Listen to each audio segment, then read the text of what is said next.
Good evening, and thank you for joining us tonight. My name is Dr. Christine Doyle. I'm an obstetrician and gynecologist at KSB Hospital. In recognition of Breast Cancer Awareness Month, which is October, I'd like to speak to you all tonight about breast cancer awareness and screening. I think we all know someone, friends, families, neighbors affected by breast cancer. And I wanted to take an opportunity to provide a little education this evening. Breast cancer is, in fact, the most commonly diagnosed cancer of women in the United States. It continues to be the second leading cause of cancer death in American women. In the United States, the lifetime risk of breast cancer in women is about 12%. That means 1 in 8 American women will be affected by a diagnosis of breast cancer during their lifetime. Now, of course, all women have different risk factors, but this is just taking into account that average risk. The good news is that the 5-year survival rate for breast cancer diagnosis is now better than 90%. And this is due to increased awareness and early detection and due to new treatment strategies. Risks for breast cancer are broad. The biggest risk is actually female gender. Not that breast cancer cannot affect men, but the vast majority of cases are in women. Advancing age is a risk factor. Of course, family history is a risk factor. If you've seen your primary care doctor or gynecologist recently, they probably asked you a lot of questions about family history, and this is to help us assess your particular risk. Known genetic mutations, and you all may be familiar with the BRCA mutation. These mutations bring a much higher risk of cancer in patients, but family history alone is also a risk factor. For women who've had prior abnormal mammograms, prior biopsies with certain pathologies, not all pathologies, but certain findings, those patients are also at increased risk of breast cancer. The number of years of menstruation for women is a risk factor for breast cancer. So those who started menses earlier, those who had a later menopause, those are risk factors. Fewer pregnancies is in fact a risk factor. Elevated body mass index or obesity is a risk factor for breast cancer as well. Like many cancers and many illnesses, smoking is a large contributor to risk for breast cancer. Some less known risk factors include alcohol consumption. So there's data that women who have a glass or two of wine or other alcohol actually carry a little bit higher risk for a breast cancer diagnosis in their lifetime as well. Women with dense breasts can have a higher incidence of breast cancer. Women who weren't able to breastfeed or chose not to have a little bit higher risk as well. Some particular hormonal therapies that might be used during your childbearing years or for treatment of menopausal symptoms can also increase risk to some degree. And that's not for all people, and it's not for all therapies. And so this is an important thing to discuss with your physician or provider if you are on a hormonal therapy.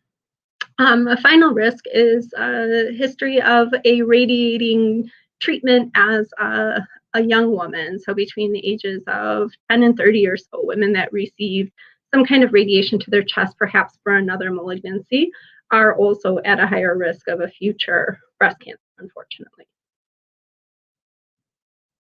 Now, I did mention that our treatment strategies and survival rates of breast cancer are improving dramatically, and this is really due to early identification.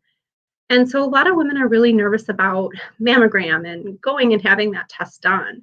And it's really important to remember that the goal of this test and the whole reason we're doing it is that we can detect disease early in asymptomatic women. And so we want to catch something before you feel it, before you notice it, before you have symptoms. The other modalities for early detection and screening include a clinical breast exam. So depending on age, that's a yearly or every other yearly, or for young women, every third year, breast examination performed by an experienced practitioner. Self-examination and self-awareness are the other modalities that can be really helpful. Most women report their own finding of a change prior to a diagnosis of breast cancer, or I should say before even a practitioner notices it. And the mammogram, of course. And the point of mammogram is to detect those changes or concerns earlier than you can even feel them. And so a lot of women feel overwhelmed by how to perform a breast exam, how to be aware of changes, because breast tissue is irregular and kind of, in some people, lumpy or bumpy or not necessarily symmetrical. The right breast doesn't always feel like the left breast. And so the biggest advice that I can give is to know yourself and know what's normal for you. So things that should definitely be reported to your provider are changes like a lump, a bump, something that is different for you in the breast tissue or your underarm, swelling, warmth, redness, skin changes, noticing the size or shape of the breast has changed. So being sure to pay attention when you look in the mirror in the morning, see if there's any difference there. Again, looking for skin changes, the dryness, flaking, changes around the nipples, dimpling, puckering, things pulling differently. I've even had patients notice that a bra is fitting differently on one side and then take a closer look and notice that there's a change in their anatomy.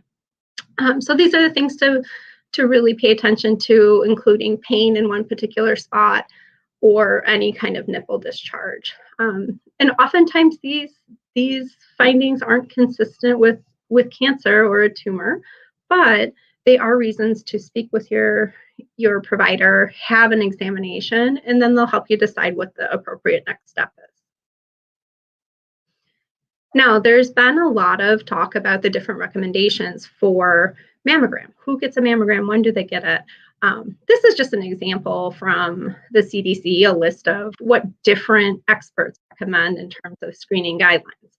And the point of this is to kind of show you how it's confusing. And these guidelines are specifically for average risk women. So if you speak with your provider and they review your family history and deem you to be of average risk, they'll talk to you about starting screening around the age of 40, and that can be yearly or every other year.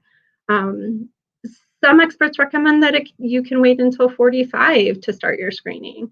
I personally follow the recommendations of the American College of Obstetrics and Gynecology and speak with my patients about starting yearly or every other year screening at age 40. And I think the most important takeaway from this confusing chart here is that we recommend a shared decision-making model with your provider, that you speak with your provider about your concerns, review your family history, and then help come to a plan of how you will be screened personally based on your own concerns and your own history. If you're wondering how to set up your screening mammogram at KSB, you can call our central scheduling department and they'll help you make that appointment. You do not need to have an order from a provider if you are not having any symptoms. If you are having symptoms, then you should absolutely give your physician or provider a call so you can get in for an examination. If you don't have a provider here at KSB, you can call 1-800-DOCTORS to establish care. Also, just a reminder, either way, come on in and have your annual exam. Come back in and see us. We're waiting and ready to take care of you.